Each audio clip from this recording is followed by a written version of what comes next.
देखिए अभी हम आपको धरती कब तक घूमेगी पार्ट का संपूर्ण ऑब्जेक्टिव को बताएंगे।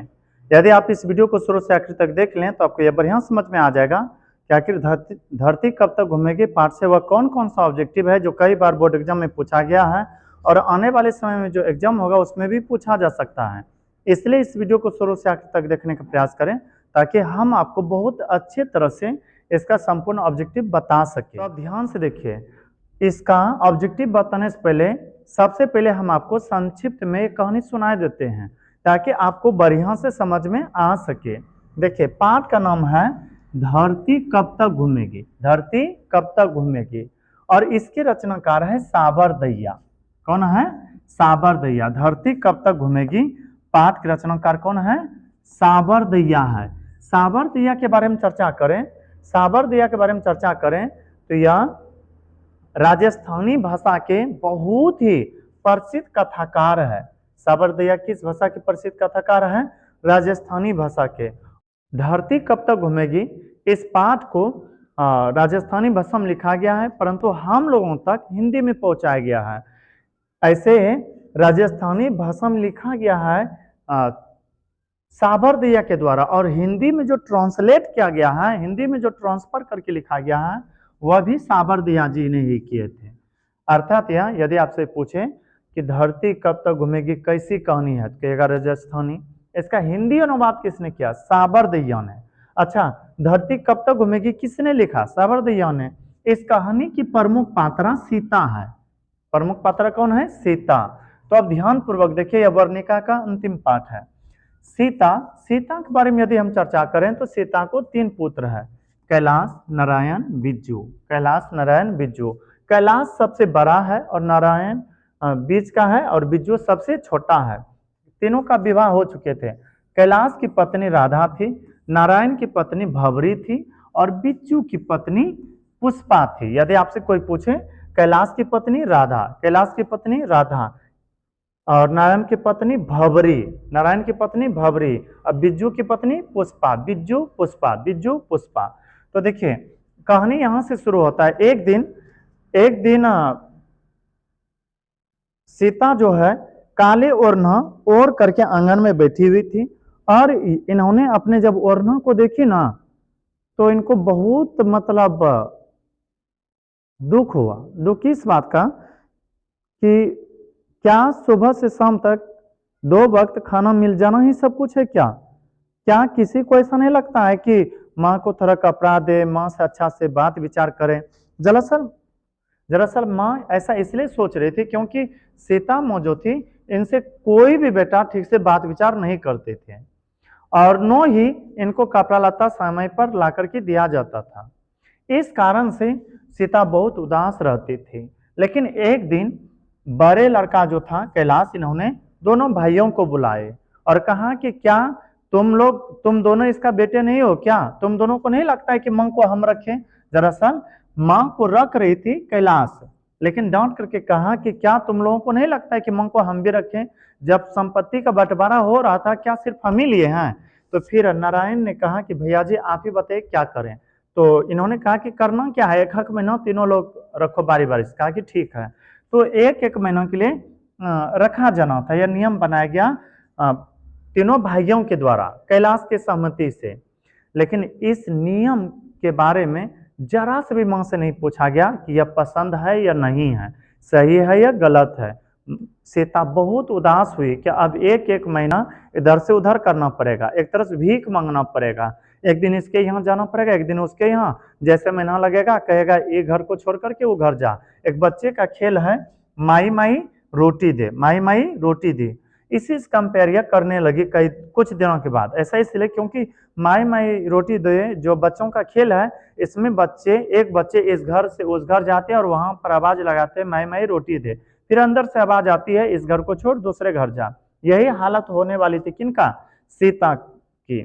तो अब कैलाश के दिन, जिस दिन आखिरी दिन थे, तो कैलाश की पत्नी जो राधा थी, राधा ने सीता के लिए दाल की हलवा बनाई कि कल से यह तो नारायण की तरफ ही रहने लगेगी।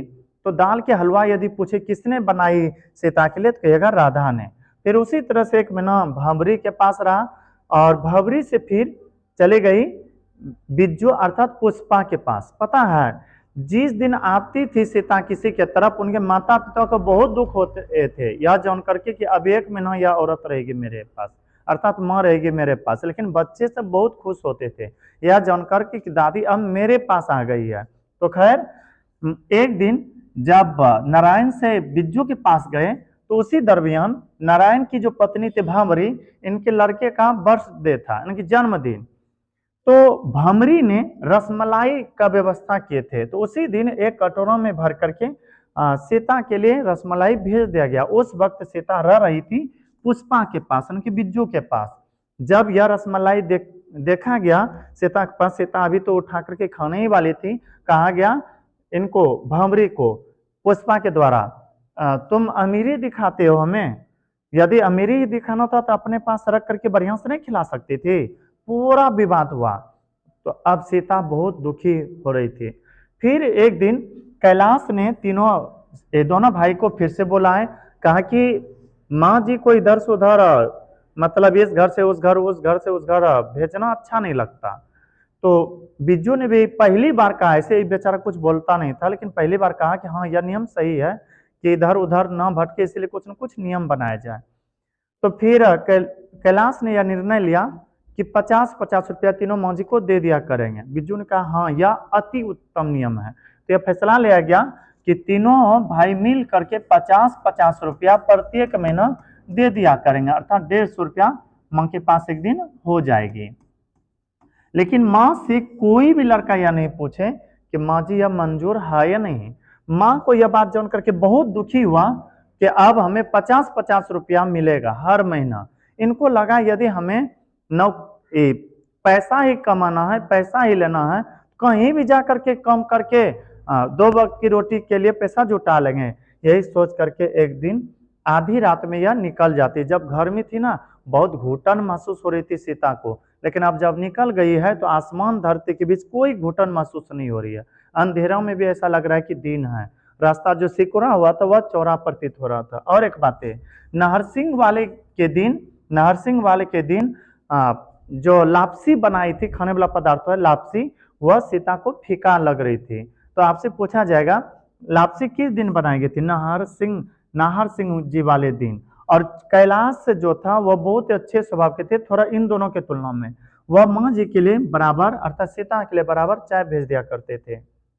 दाल का हलवा किसने बनाया था? राधा ने।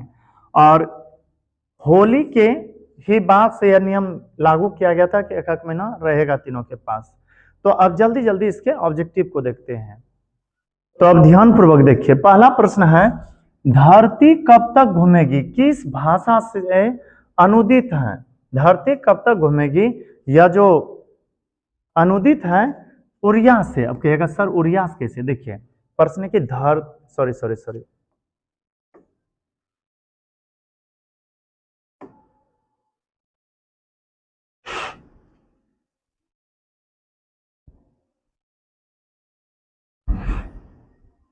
तो अब ध्यान पूर्वक इसके ऑब्जेक्टिव को देखिए। पहला प्रश्न है, धरती कब तक घूमेगी?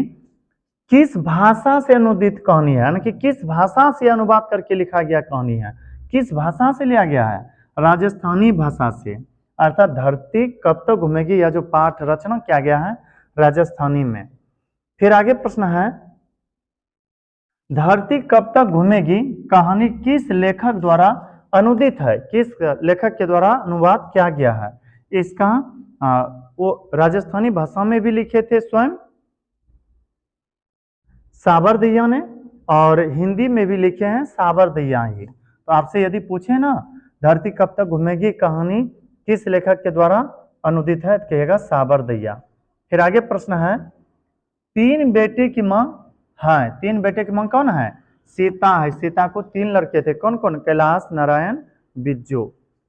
फिर आगे प्रश्न है, 3 बेटे खाली जगह, 2 वक्त की रोटी, फिर खाली जगह, एक माँ, किस कहानी की पंक्ति है? 3 बेटे हैं, 2 वक्त की रोटी के लिए तरस रहे हैं, एक माँ। यह किस पाठ की है?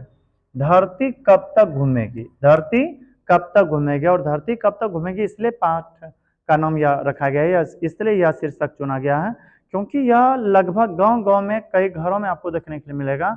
कि एक अकेली माँ कई संतानों को पाल लेती है, लेकिन कई संतान मिल करके एक माँ को नहीं पाल पाती है। यह बहुत ही दुख की बातें हैं। हम आपसे निवेदन करेंगे कि आप कभी भी अपने माँ को नहीं ठुकराइएगा। फिर आगे प्रश्न है, सीता के बेटों ने सीता को कितने रुपये महावारी खर्चा देने का निर्णय लिया? कितने कितने रुपया?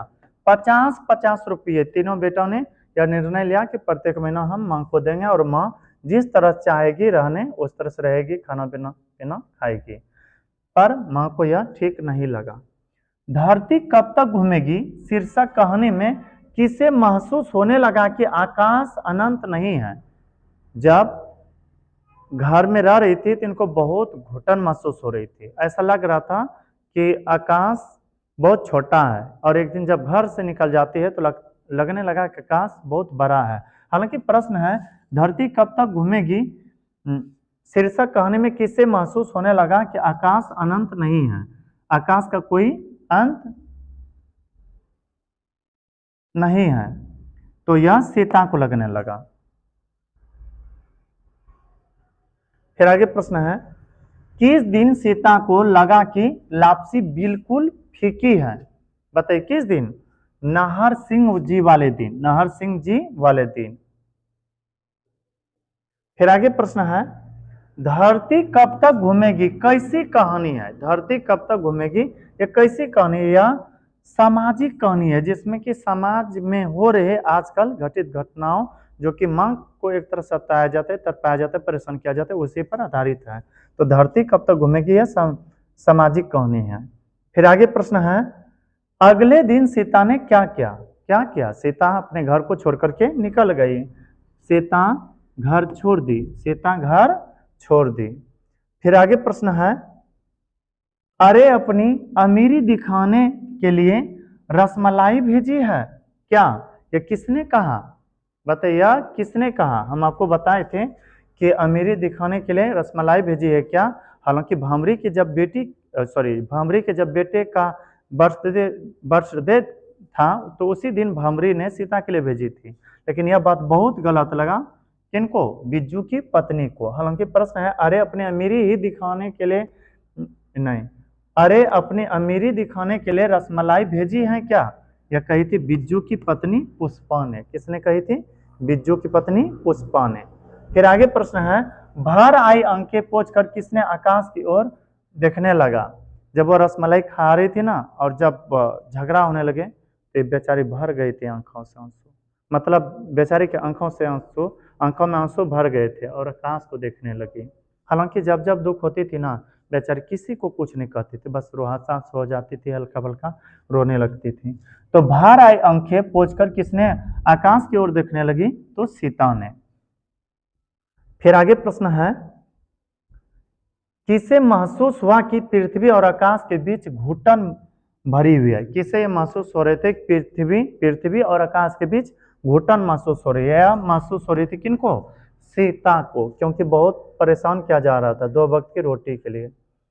बिज्जू की पत्नी का नाम क्या है? बिज्जू की पत्नी का नाम पुष्पा है। बिज्जू की पत्नी का नाम क्या है? पुष्पा। जबकि नारायण की पत्नी भमरी और कैलाश की पत्नी राधा। याद रखिएगा, कैलाश पर्वत के आसपास रहते हैं राधा। किसी तरह से आपको ट्रिक है याद रखना। यह बात अच्छी नहीं लगती है कि माँ महीने भर इधर उधर लुढ़कती रहे। ये किसने कहा था? यह कहा था शुरुआत में कैलाश ने। किसने कहा था? कैलाश ने।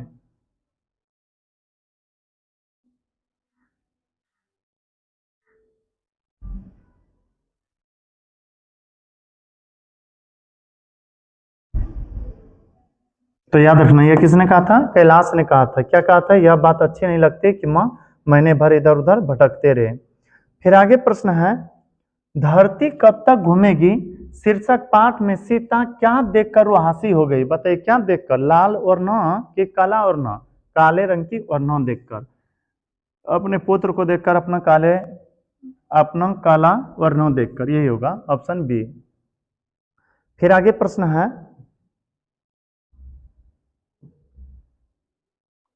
धरती कब तक घूमेगी शीर्षक पाठ में सीता के बड़े लड़के का नाम क्या था? बताइए सीता के बड़े पुत्र का नाम क्या था? कैलाश। और छोटका पुत्र का नाम बिज्जू था। बीच वाला नारायण। फिर आगे प्रश्न है, मां को रखने का ठेका सिर्फ उसी ने तो नहीं ले रखा है, यह किसने कहा? यह बड़े लड़का जो था कैलाश, उसी ने कहा था कि मां को रखने का ठेका सिर्फ हम ही थोड़े ले रखे हैं। फिर आगे प्रश्न है, सीता के पुत्रों के नाम क्या है? बताइए, सीता के पुत्र का नाम क्या है? कैलाश, नारायण, बिज्जू। कैलाश, नारायण, बिज्जू, ऑप्शन नंबर बी। फिर आगे प्रश्न है, राधा किसकी पत्नी है थी? राधा बोले किन की पत्नी थी? कैलाश की पत्नी थी। कैलाश की पत्नी कौन थी? राधा। और नारायण की पत्नी भौमरी, और पुष्पा की पत्नी बिजू की पत्नी पुष्पा।